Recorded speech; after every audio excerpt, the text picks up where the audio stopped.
today's video, we will tackle about the influence of the globalization on religious issues. So, as you can see on the pie chart, the divisions of the world religious, it composed the Christians. First, the Christians has a 33.32%, Muslim has a 21.1%, Hindus has 13.26%, and other religious has 12.48%. So when did the globalization start to influence religion?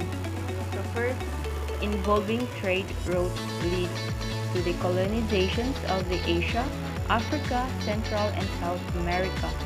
Religion became an integral part of colonizations and later on globalization.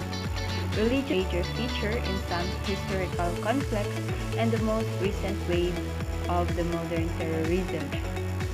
So the impact of the globalization flattens the cultural differences, erodes the local customs and beliefs, spreads secular capitalist way of life.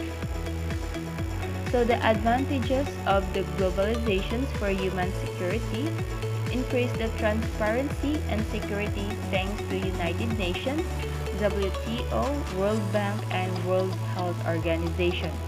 Emerge of the global human rights and environmental movements. Issue of poverty and war are both to public attention. So what is the religion nowadays? It's no longer a set of beliefs that people arrive by reflection. It's a symbolic system which carries our identity and marks our social or ethic and other boundaries. It marks the crucial movements in life cycle with rituals. It provided the powerful mechanisms for psychological and social tension. So, religion is one of the ways of the self-identification, which are called in general identity signifiers.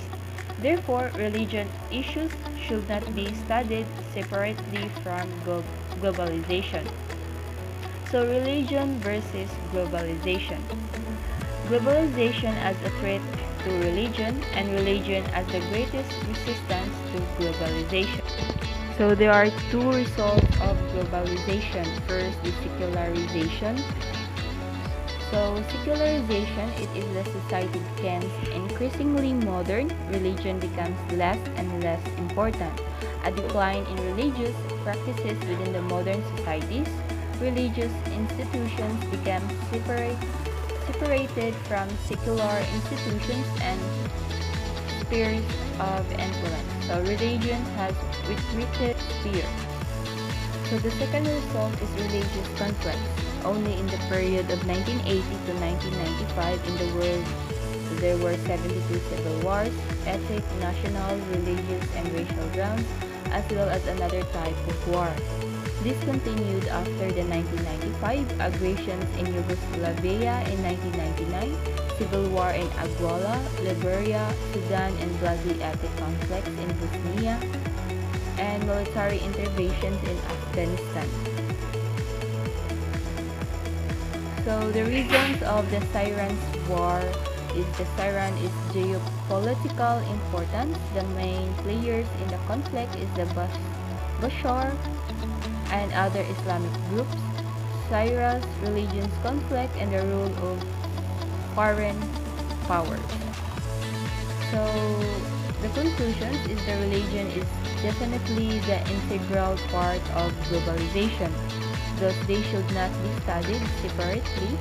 The situations of religions in the world of today is of twofold. So, two trends, secularizations and conservative trends. The globalization is a reason to integrate the society around the world, including the religion issue. Multiculturalism, immigration, an increased understanding and respect for other cultures. However, religions-based conflicts are on their rise.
So that's it for today's video. Thank you for watching and see you next week.